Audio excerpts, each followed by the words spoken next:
palabra del Señor.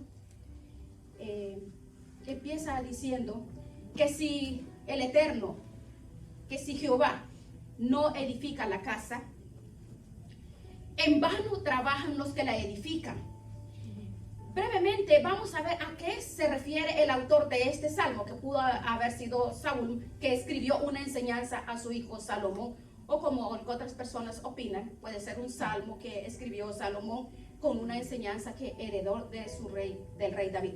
Sea como sea, la declaración de este versículo 1 es bien interesante. Si Dios, nuestro creador, no edifica la casa, en vano trabajan los que la están edificando. Amén. El sueño que David nunca vio cumplido era edificar un templo para Dios. Dios nunca le dijo a David que lo hiciera, pero nació en el corazón de David de tener una casa, de hacer un templo, sobre todo, ¿para qué? El arca de la alianza, el arca, aquella, la que está viendo, aquella que ve usted ahí, esa arca, ¿verdad? No es así de pequeña, pero en esos tiempos así era. En vez de estar debajo de una tienda, en una lona, quería verlo en un templo decorado, lo quería ver hermoso, bueno, ese era el sueño de David, pero nunca lo vio cumplido. Pero Natán le dijo que él no tenía el respaldo de Dios, no tenía el permiso de Dios para construir dicho templo. Ese templo solamente podía ser levantado en un solo lugar, sino encima de lo alto, gracias amor, encima de lo alto del monte Moriah. Moriah, específicamente, mire, es importante ese lugar, encima de lo alto de Moriah.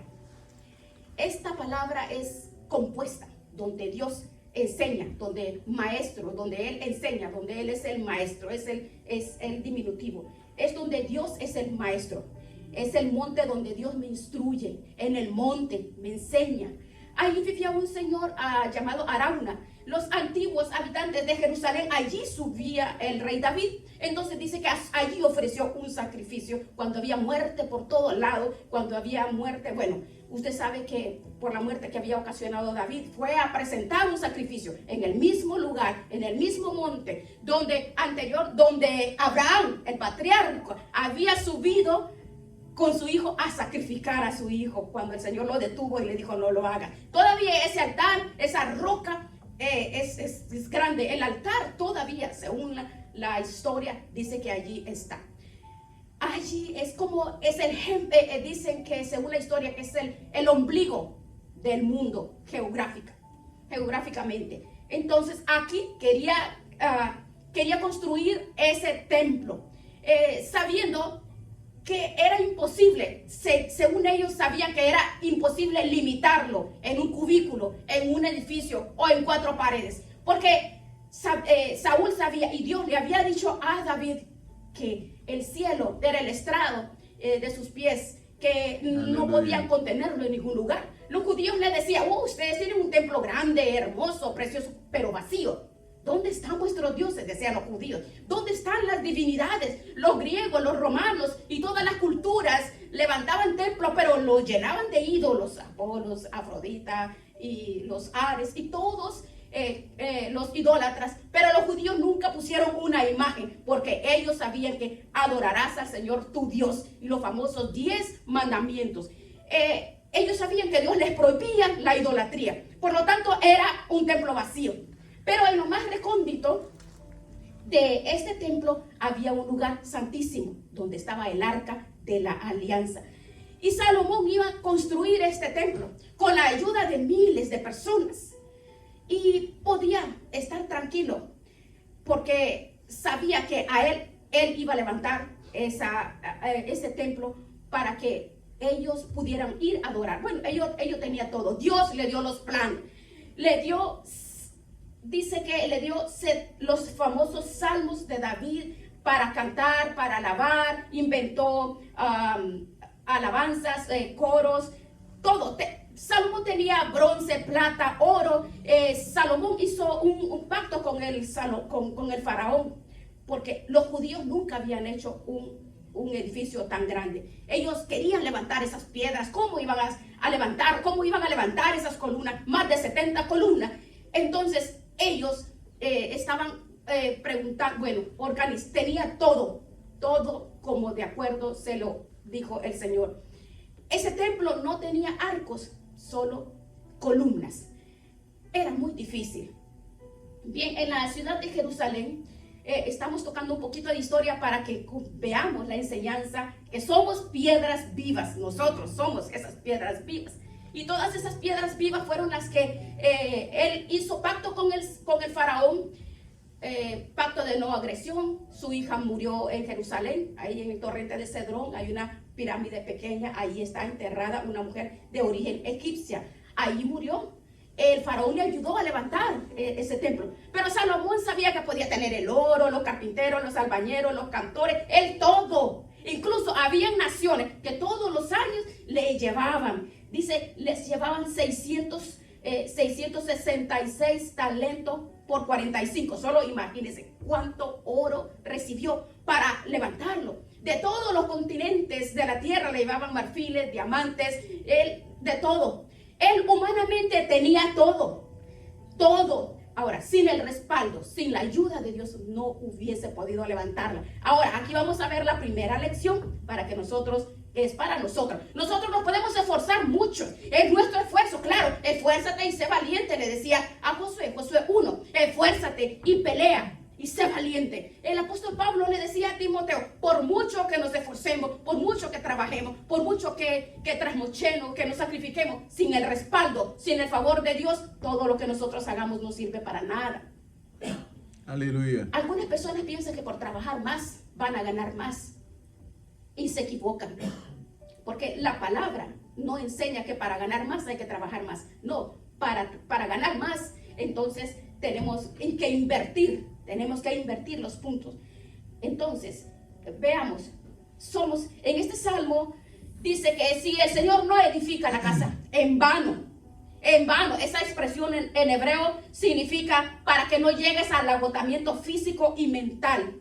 Miren, eso es para nosotros, para que no lleguemos en un momento que digamos, estoy reventado, estoy reventada, ya no puedo hacer, estoy cansada, ya no puedo, el cansancio se va acumulando, a tal grado que las personas no pueden ni dormir. Cuando la bendición del Señor dice, tienes que dormir tranquilamente en el reposo del Señor, porque dice la palabra que nos dará el sueño. Hay personas que darían cuánto dinero para dormir tranquilos, en paz, pero no, el dinero y todos los afanes les quita el sueño, les quita la paz y no pueden tener vida. Pero nosotros que sabemos a quién vamos a recurrir y cuál es el secreto, porque si Jehová no edifica la obra, la casa, mi vida, entonces de nada sirve. Nos habla bien claro, nos habla muy hermoso este versículo 1. Ahora, bien, nosotros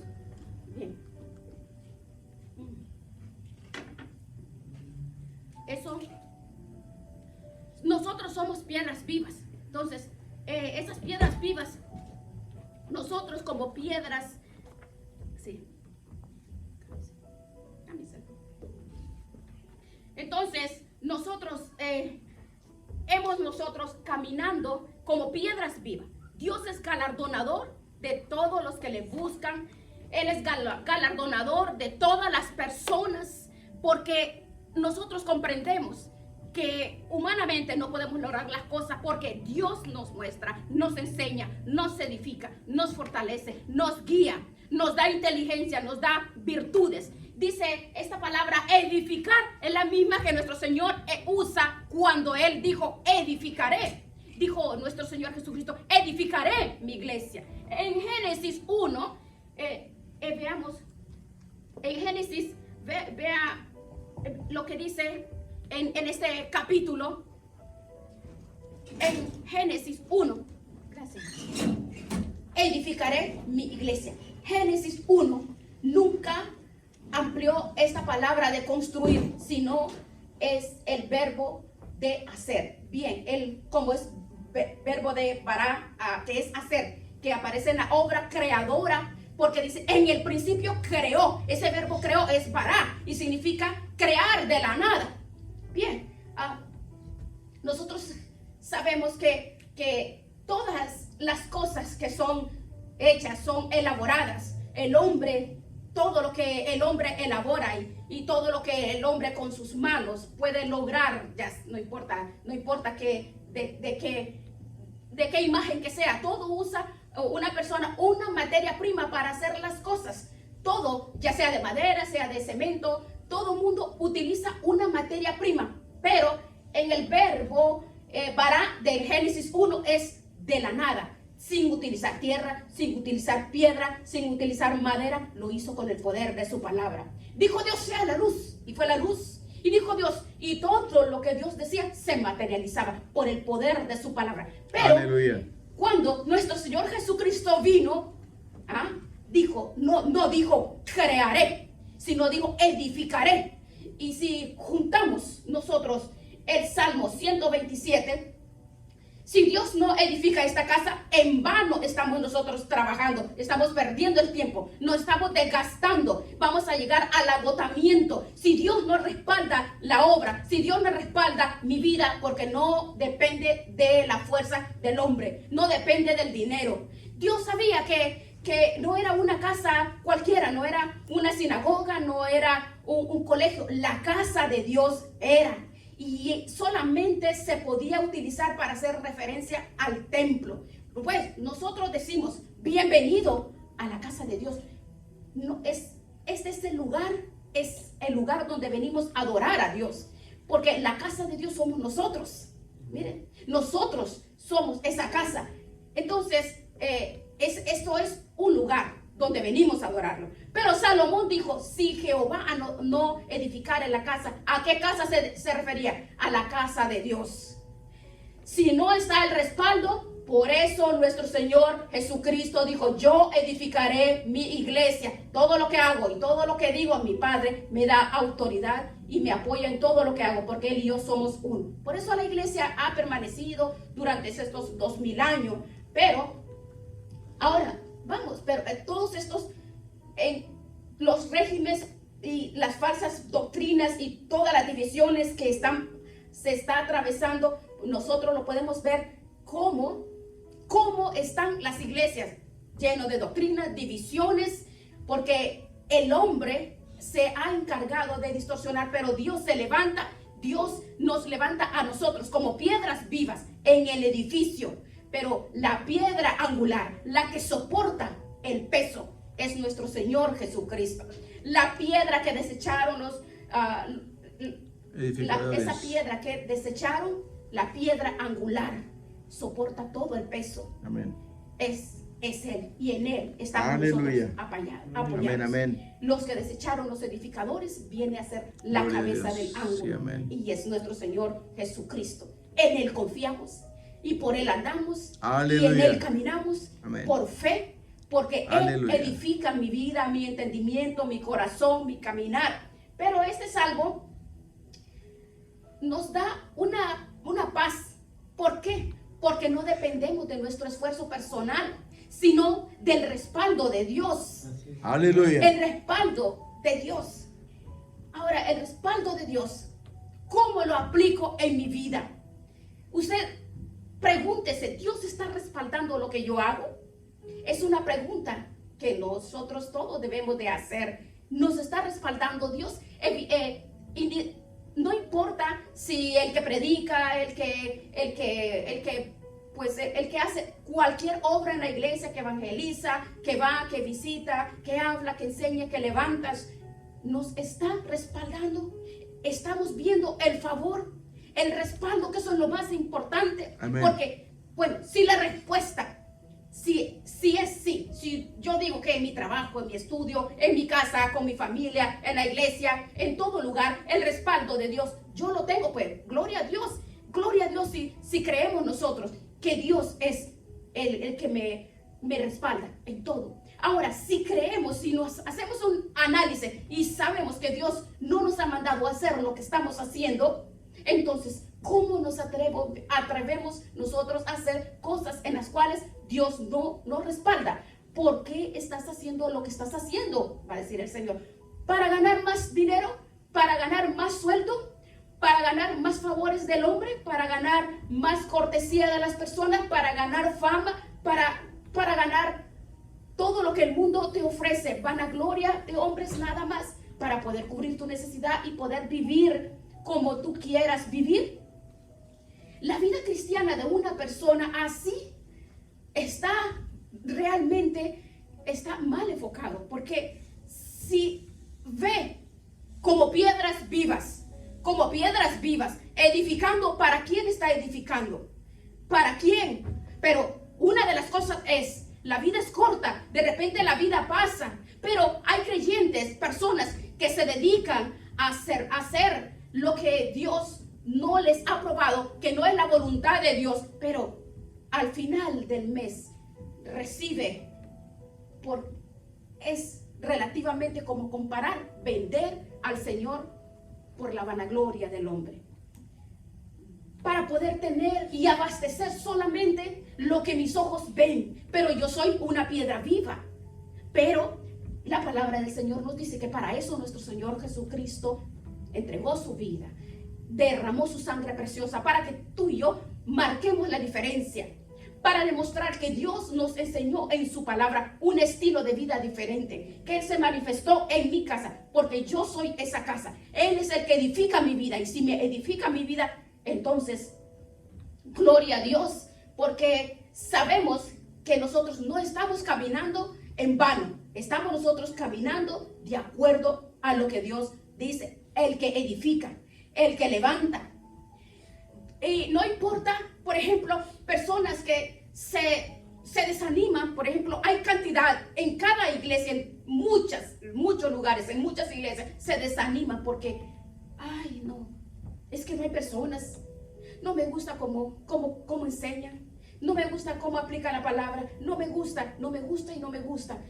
Pero definitivamente, si Jehová no edifica nuestra casa, no edifica su casa, entonces en vano estamos nosotros edificando. Pero por eso dice su palabra, nos llama a nosotros a edificar nuestra vida, ¿verdad? Porque dentro de Él, cuando Él edifica mi vida, entonces aprendemos a vivir el buen tiempo, en el mal tiempo, aprendemos a dormir en cualquier lugar, donde sea, porque Dios nos muestra que cuando nosotros hacemos excepción, Dios, primero Dios, sobre todas las cosas, entonces Dios trae bendición, trae la bendición sobre nuestras vidas, porque Dios ve mi actitud.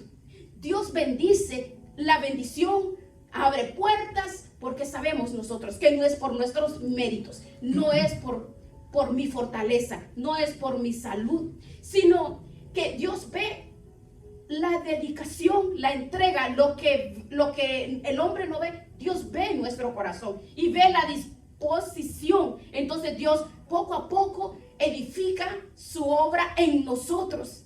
Ahora podemos glorificar al Señor. ¿Por qué lo podemos hacer? Porque si Jehová no edifica su casa, en vano vela la guardia. Mire, nuestro Señor, nuestro Salvador, es el estilo de vida en nosotros. Porque el estilo de vida es el que nos muestra a nosotros. Estamos realmente agradando al Señor para que este templo glorifique al Señor. ¿En qué momento o en qué situación podríamos nosotros decir no puedo porque no tengo nada, no hay nada? Las situaciones si se da cuenta, en el Salmo 121 habla de la casa de Dios, o sea, lo principal, la obra de Dios, nada ni nadie lo va a detener. Pero habla de la ciudad. Si Jehová no guardare la ciudad, en vano vela la guardia. ¿Usted cree que los soldados, cuando están de guardia, ellos están cuidando las ciudades? Pero si Jehová no guarda la ciudad, en vano vela la guardia. Todo nuestro esfuerzo personal y como lo que nosotros hagamos es en vano. Este Salmo 127 no es un salmo que apoya a un perezoso, a un negligente. No, el esfuerzo es una vida natural. Nuestro sudor, nuestro trabajo no sirve si Dios no respalda lo que nosotros hacemos para Él. es que es la fe que hay en mi vida. Luego, el golpe, por ejemplo, el ego del hombre, el ego de la persona. Podemos ver a Nabucodonosor. Nabucodonosor, yo fui el que levanté la gran Babilonia, decía Nabucodonosor. Al final, 7 años viviendo como un animal. ¿Para qué? Para el Señor arrancarle la arrogancia y el orgullo. Porque una persona arrogante, acomplejada y orgullosa no es digna de estar sirviendo al Señor. Eso le pasó a Nabucodonosor porque era orgulloso. Se le subió todo a la cabeza al hombre. Igual nos habla a nosotros también. No, si no estaba capacitada, no está capacitada una persona con estas cosas. Pero vemos a uno de los hombres más ricos del mundo, como Salomón. Imagínense cuando la reina de Saba llegó, lo visitó y le dijo, bueno, lo que me contaron, ni siquiera el 1% es de lo que mis ojos ven. Que él reconoció que el éxito estaba en el Dios Todopoderoso, el respaldo de Dios. Ahora nosotros tenemos que aprender a depender 100% del Señor, a depender de Él. Hay que enseñárselo a nuestros hijos, a los jóvenes, a los nietos, a la iglesia, a los amigos, a la familia, porque en estos tiempos que vemos el crisis donde el mundo está de mal en peor, la profecía es cumpliéndose y tenemos que prepararnos para adaptarnos a lo que está sucediendo y conocer lo que viene y lo que está por venir, pero sí saber que Dios está con nosotros. Él está con nosotros en todo lugar. Ahora, madrugar, dice este salmo, madrugar, trasnochar. Este Salmo 127, aquí el Señor nos muestra que cuando nosotros dependemos de Él, podemos estar tranquilos. Y vean lo que dice, por demás es que os levantéis de madrugada, es por demás, y que coman pan de dolores, pues que a su amado dará Dios el sueño. Ahora, ¿cómo duermes tú? ¿Dormiste bien anoche? Sí. O vueltas y vueltas pensando, sin poder conciliar el sueño. Una de las señales de que mi alma tiene la paz de Cristo es que mi mente, mi cuerpo puede descansar tranquilamente en la noche. Una mente atormentada sin la paz de Cristo, sin tener la comunión con el Señor, es imposible que el cerebro pueda descansar durante la noche y dormir tranquilo, porque sabiendo en quién ha confiado. Bien, imagínate lo inútil que es rodearse de personas o de cosas para que te protejan, para que te ayuden, cuando no está el Señor controlando tu vida, tu economía, tus hijos, tu familia. Por muchas personas que te rodees, por muchos amigos, por mucha economía, por muchas buenas finanzas, eso no sirve para nada. Veamos, por ejemplo, lo inútil que es rodearse de personas creyendo en ellos, en hombres, en vez de descansar en las promesas de Dios. ¿Se acuerda tenemos Saúl? En Saúl tenemos una enseñanza, el primer rey de Israel. Él estaba obsesionado para matar. En ese entonces el joven David. El rey dormía en el centro del campamento, siendo el rey. Hacían centros, lo guardaban, hacían círculos para protegerlo. No tenía paz. Como en las cárceles, que hay muros, hay alambrados, que si las personas logran asaltarlo, se encuentra otro y se encuentran de muro y muro. Bueno, así estaba. Entonces, vemos de qué servía, de qué le servía. Entonces, evidentemente, nos demuestra la palabra del Señor cuando dormía Saúl, cogió la lanza, subió al alto de la montaña y comenzó a gritar: Abner, ¿qué haces, Abner? David, perdón. ¿Qué forma de proteger al rey es esa? Mira lo que tengo en la mano, le dice. ¿Ves? He llegado hasta la misma presencia del rey Saúl, al que supuestamente tú tienes que estar cuidando. Sí, agresivo, ¿verdad? Te has quedado dormido, Abner. No estás cumpliendo con tu deber. lo regañó. Ahí tenemos un ejemplo gráfico de cómo un rey rodeado de cientos de soldados se quedan dormidos. Ahora, usted puede entender lo que dice el Salmo 190 y 127. Si el Señor no cuida y no vela la ciudad, en vano vela la guardia. ¿Se da cuenta? Todos se van a quedar dormidos espiritualmente en estos últimos tiempos. Todos están dormidos.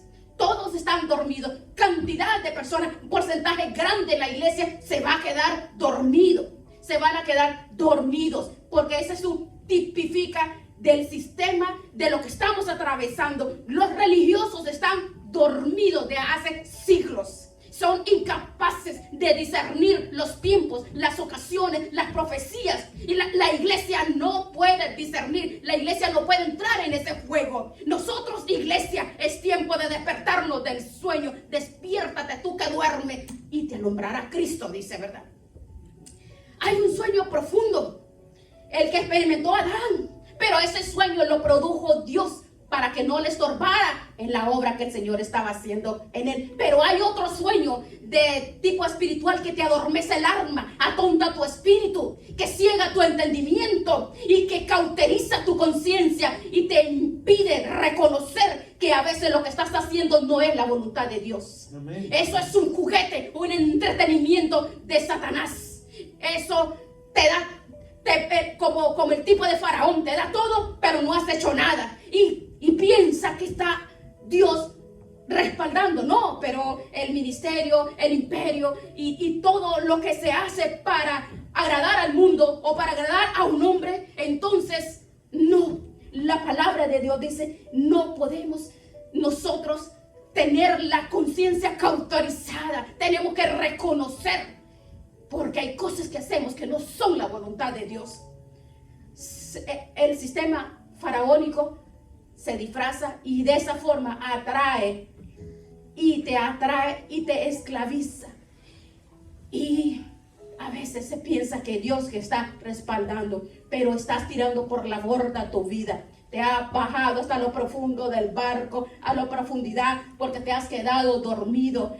Porque hay que marcar la diferencia. No podemos permitir que el mundo nos marque. No podemos eso.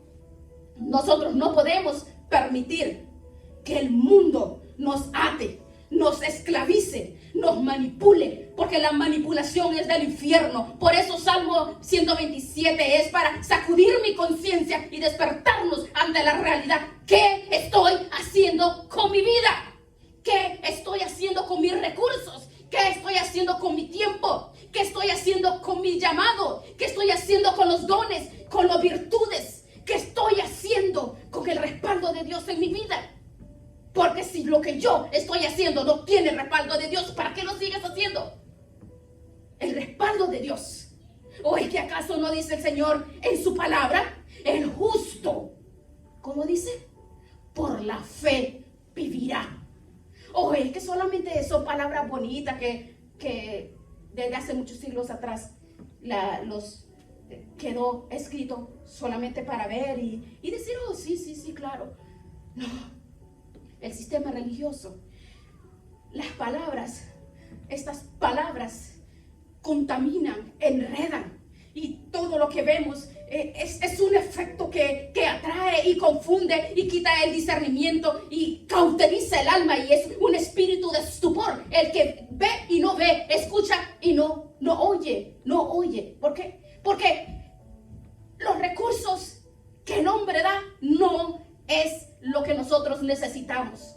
Los recursos, el recurso del hombre, el recurso venga de donde venga, hermanos, no podemos fiarnos de los recursos que cree usted que te puede sanar, que te puede bendecir, que te puede prosperar, que te puede levantar. No, tenemos que entrar en la dimensión como piedras vivas en cuanto a nuestra relación con Dios. Hay ciertas determinadas cosas que tenemos que pelearlas, lucharlas en el campo de batalla.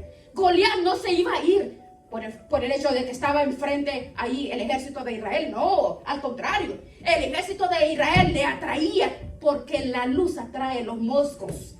Ellos no tuvieron que ir a buscar a Goliat. Goliat los encontró a ellos.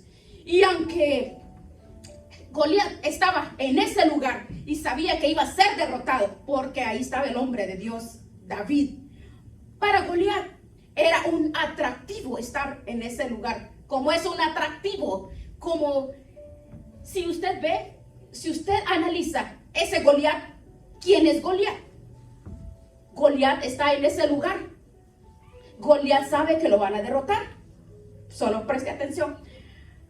Para Goliat es un atractivo estar en ese lugar, como para muchos el conquistar a tus hijos, romper tu matrimonio, derrotar tu ministerio, derrotar tu familia, porque proyectas luz. Tú, hay algo de Dios en ti que el enemigo lo atrae. No tienes que buscarlo. Él es atraído por la luz que hay en ti, como piedras. ¿Cómo? ¿Sí entiende? El enemigo anda como león rugiente. La luz atrae a los moscos. Si no, vaya al campo con una linterna, los bichos, los moscos ahí van a estar atrás de ti. Si somos luz, nosotros vamos a atraer, vamos a atraer los enemigos, los males, las trampas, porque el enemigo quiere derrotarte. Pero tenemos que pelear la batalla, tenemos que pelearla, tenemos que decir, como decía el apóstol Pablo, como portaos varonilmente, sino y revestirnos de toda la armadura de Dios, porque nuestra lucha no es contra carne ni sangre, sino contra principados, potestades, huestes espirituales de maldad, demonios infernales. Entonces, por eso tenemos que pelear la buena batalla. Hay batallas, si no las peleas vas a morir. Jonatán, cuando fue a pelearla, murió, porque no lo había enviado.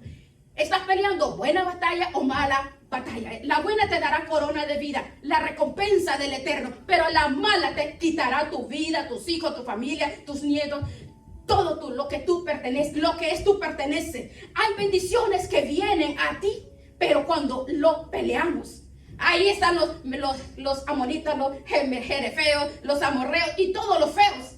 Hay que ir, dice. Y todos ellos iban a pelear, iban a derramar sangre y peleaban con todos ellos. Andaban con cicatrices en sus cuerpos para agarrar y tomar la tierra que Dios les dio. Pero hay ciertas determinaciones que tenemos que tomar. ¿Y cómo lo vamos a agarrar? Peleando la buena batalla del Señor. Y hay otros milagros que no vienen por pelearlos, sino solamente por decir, gracias, Señor, por esta situación que estoy atravesando.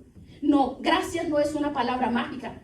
Gracias no es, ya viene el milagro. No, es agradecimiento, humillación, humildad producida por el Espíritu Santo en mi corazón, fruto del Espíritu Santo. Y cuando nuestros corazones no tienen quejas, no tienen dudas, no tienen reclamos, y dices, yo sé en quién he creído. Y nosotros somos capaces de llegar a un cementerio. Nosotros, como con esa obra, con ese fruto, con mi corazón preparado, con mi corazón listo, mi confianza está en Él. Y vamos y demostramos que nuestro fruto, dice, podemos llegar a un cementerio, ambiente de derrota, de pesimismo, incluso cuando los familiares los familiares le dicen, si tú no hubieras estado aquí, mi hermano o mi familiar estuviera vivo. Y cuando te ponen todo tipo de impedimentos y trabas y tal, no dejan las cosas como estaban, porque si movemos la piedra va a salir un olor terrible. Hace cuatro días que está enterrado y apesta y hiede. Cuando tenemos un corazón volteado, ¿por qué? Por la mano poderosa del Señor. Entonces somos capaces ante la muerte de decir, gracias, Padre, porque yo sé que tú siempre me oyes. Y se produjo un milagro, sin gritos, sin algarabías, sin show, sin espectáculos. Se produjo un milagro simplemente con una actitud de gratitud. Yo sé que siempre me escuchas. Y dijo Jesús, Lázaro, sal fuera. Y se produjo un milagro grandioso. Uno de los milagros más espectaculares, simplemente por expresar gratitud en medio de la muerte y del dolor. Y el segundo gran milagro de nuestro Señor Jesucristo, multiplicar cosas. No fue transformar elementos como agua, como vino, sino crear cosas. multiplicar panes y peces de una forma incontable, en pleno desierto, donde no habían recursos materiales para cubrir las necesidades de miles de personas que estaban allí, aun cuando sus propios discípulos, detrás de esa experiencia, que le dijeron: oh Señor, a ti te pueden decir, pero ¿a dónde vas? ¿Y a dónde vas con ese sueldito? ¿Y a dónde vas con ese carrito que se te apaga y que echa humo? Y van a tratar de limitarte a ti. Ay, pero tú, lo que tú tienes no vale para nada. Ve cómo tú vives. Pero uno se le acercó y le dijo: ni 300 denarios que tuviéramos, pero si los tuviéramos, le dije, tampoco serviría para dar de comer a toda esta gran multitud. Y el Señor toma lo poquito y le muestra a los discípulos que en el peor momento de su vida, cuando acaban de recibir la orden de que le dijo: denle ustedes de comer, aprendan a atender a la gente. Ay, pero si no tenemos ni para nosotros, los discípulos, faltos de fe. Pero hay un principio. Cuando nosotros perdemos la fe y nos centramos en Dios, el aceite nunca va a faltar. Nunca te va a faltar nada. Así es de que dale de comer, le dijo el Señor. Y yo les voy a enseñar cómo se le da de comer a la gente hambrienta. ¿Qué hay por ahí? Unos cuantos panes, unos cuantos peces. Luego los cogió, los bendijo y dio gracias. Lo que muchos no tenemos, que no damos ni gracias por nada. Pero lo partió, imagínense, simplemente dio gracias y empezó a repartir y sobraron cestas llenas de pedazos de la comida que el Señor había multiplicado. Hay milagros que vienen por pelear, hay bendiciones que vienen por jugarte la vida y hasta porque para Él vivimos y de Él somos. Y hay otros que relajadamente decimos: Señor, ya no puedo, pero te voy a dar gracias, Señor. Oh, gracias por esta enfermedad, gracias por mi escasez, gracias por la miseria de mis hijos o de mis hijas. Gracias, Señor, porque yo no entiendo por qué están perdidos, Señor, pero gracias porque yo sé que tú lo vas a levantar, lo vas a transformar, lo vas a levantar. Y yo sé que yo voy a ver esos milagros. Oh, Señor, gracias por la vida de mi esposa, de mi esposo. Gracias, Señor, que son una montaña de tropiezos, pero Señor, gracias. Oh, gracias, Señor, que, ay, Señor, porque oro y te digo, Señor, bendícelo. Decir, no, Señor, te lo mando. Bueno, Señor, gracias, ¿verdad? Gracias, porque hemos aprendido a gozarnos en la adversidad. Hemos aprendido a ver la gloria de Dios en medio de las tormentas de la vida. ¿Cuántas tormentas hemos atravesado?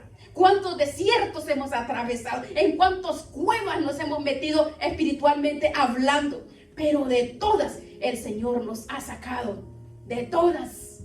Y la situación en la que te encuentras ahora mismo, repito, la situación en que tú te encuentras ahorita mismo, no me estoy dirigiendo a nadie.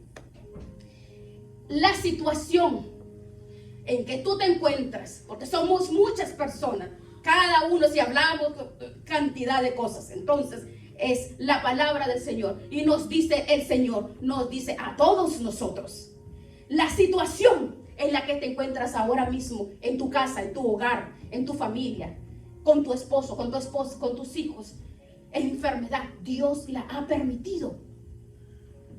¿Cómo así? Porque lo que nosotros tenemos que aprender, no lo vamos a aprender llorando. No la vamos, la palabra es ¿cuál es el secreto? ¿Cuál es el secreto? ¿Cómo vamos a aprender? ¿Cómo vamos a forjar? ¿Cómo vamos a experimentar la gloria de Dios? Es que saltando y cantando no vamos a aprender lo que Dios quiere enseñarnos. Lo que se aprende llorando nunca se olvida. Lo que se aprende en el dolor y en el sufrimiento nunca se olvida. Te marca, te levanta, te forma, te hace brillar. Por eso hay dolores que son gran bendición en nuestras vidas. Por eso el Señor permite que cada uno de nosotros, con nuestras respectivas circunstancias, hemos llegado a la edad que tengamos, con la familia que tengamos, con los hijos que tengamos, con la familia que tengamos, es una bendición. ¿Por qué? Le decimos: Señor, gracias. Gracias, Señor, por todo lo que me acontece. Gracias, porque Él que edifica mi casa. Por eso tenemos que salir como leones, contentos, triunfantes, con nuestra frente levantada, saliendo del Getsemaní, con el corazón roto, quebrado. Sal de tu Getsemaní y di: el Señor está conmigo como poderoso gigante. Pero no se te ocurra salir de tu desierto, no se te ocurra salir de tu Getsemaní sin el respaldo de Dios, porque entonces habrás perdido el tiempo y los recursos, no habrás logrado nada. Dejemos de lloriquear, dice la palabra, ¿verdad? Pórtate varonilmente, así dice la palabra. Levántate. No podemos estar compadeciéndonos nosotros. Metámonos en el huerto de Getsemaní. Derramemos nuestra alma delante del Señor y no salgamos del huerto de Getsemaní hasta que le digamos: Señor, no se haga mi voluntad, sino la tuya, Señor. Porque hasta ahora lo que nosotros hemos hecho es que se haga mi voluntad. No, dice el Señor: a partir de este momento, lo que se haga en mi casa, lo que se haga en mi vida, en mi familia, con mis hijos, Señor, que sea tu voluntad. No quiero que sea con mi forma, con mi voluntad, sino con tu voluntad, Señor, porque tu voluntad perfecta. Vamos a dejar moldear, vamos a decirle: Señor, yo me voy a dejar edificar. Si el Señor nos respalda y nos levanta, seremos esas piedras vivas, vamos a brillar. Pero si el Señor, en lo que tú hagas, serás desdichado si no es el Señor que respalda. Preguntémonos: ¿por qué estoy haciendo lo que hago? ¿Por qué digo lo que digo? ¿Por qué voy donde voy? ¿Por qué comparto? Por lo que sucede es que a veces entramos en rutinas, en mecánicas, y no nos paramos en silencio a preguntarle en el secreto: Señor, ¿qué quieres hacer con mi vida? Aquí está mi vida, yo soy tuyo, yo soy tuya, Señor. Porque si le preguntamos, Él nos responde y vamos a encontrar muchas sorpresas agradables, pero tenemos que ser valientes. Tenemos que ser valientes y esforzados. Este no es un mensaje para cobardes, este es un mensaje para valientes, porque el camino, la entrega, la disposición es de valientes, de valientes. En lo más profundo de nuestros corazones aprendemos a depender de Él. Nosotros estamos a cara descubierta con este mensaje. Él quiere hacer milagros en nuestra vida siempre, siempre. Pero hay que dejar que el Señor haga lo que Él quiera con nosotros, como Él quiere y cuando Él quiera. Pero dejémonos llevar por su presencia, porque dice el versículo 1 que si Él no edifica mi casa, en vano es todo lo que yo hago o lo que yo quiero hacer. Si el Señor no cuida de mi vida, las alarmas, y los seguros y todo el dinero que la persona tenga no sirve para nada. Porque quien trae seguridad y protección a mi casa no es lo que yo tengo, no son las casas, no es lo que yo puedo lograr, es lo que yo soy en Cristo Jesús. Amén. Porque estamos de paso en este lugar. Amén. Estamos de paso que en cualquier momento vamos a darle cuentas al Señor. ¿Y qué será de todo lo que nos hemos afanado por querer, por construir, por hacer, por ir y reunir? ¿Cuántas cosas hay, hermanos? ¿Cuántas cosas? Vamos a decirle al Señor: ayúdanos, Señor. Ayúdanos a depender 100% de ti. Que podamos confiar en Él. Señor, venimos a rogarte, Señor. Te rogamos, Señor. Te suplicamos que este salmo sea un fundamento en el cual yo voy a comenzar a depositar una confianza total en ti de hoy en adelante, Señor. Dios mío, edifica mi vida, edifica. Guarda tu iglesia, guárdate. Nosotros somos esa iglesia como piedras vivas. Señor, cuida de la vida de nuestros hijos, porque nuestros hijos son las saetas que tú nos has dado, Señor, para demostrarle al mundo que nuestra fe no muere con nosotros, sino que la hemos traspasado también a nuestros hijos, a nuestra descendencia, para glorificar y exaltar tu nombre, que sea conocido tu nombre, y que cada día, Señor, guárdanos a todos, Dios mío, en el nombre de Jesucristo. Renueva nuestras fuerzas, danos sabiduría, Señor, danos sabiduría, discernimiento, Dios mío, de los tiempos, discernimiento en todo lo que nosotros hagamos, discernimiento en todo lo que hagamos y digamos, Señor. Gracias te damos en el nombre de Jesús. Gracias, Padre, gracias por Gracias por tu palabra, Señor. Gracias porque tú edificas mi vida.